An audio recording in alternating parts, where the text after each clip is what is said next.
To the brink and back again. As Italy plays out its latest drama, Prime Minister Enrico Letta fights to mend a split he says is tearing the country apart. Italy is running a risk that could be fatal without remedy. Avoiding this risk, to seize or not to seize the moment, depends on the choices we will make in this chamber. A remedy does appear, for today at least, in the unlikely guise of Silvio Berlusconi, the man whose power brought 5 ministers out of the ruling coalition, triggering the current crisis and threatening to bring down the government. Stage manages a turnaround worthy of a media mogul. Some of those ministers, including his deputy Angelino Alfano, had threatened to defy Berlusconi and swing their support behind Letta after all. But Berlusconi says his decision was made in the common good. Due to the fact that Italy needs a government that can produce the structural and institutional reforms the country needs to modernise itself, we have decided, not without some internal strife, to support the government. Debate still rumbles on about the pace of those reforms.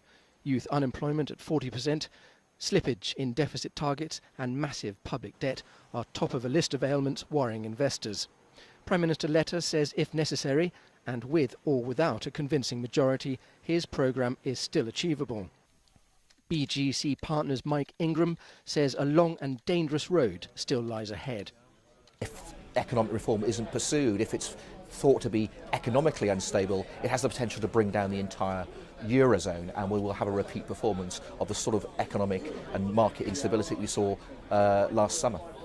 Berlusconi has yet to face a Senate decision on whether to expel him from Parliament because of his fraud conviction. He says he'll fight on.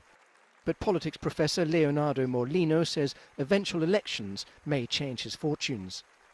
I expect a strong decline for Berlusconi and maybe the beginning of the end of him as a political leader.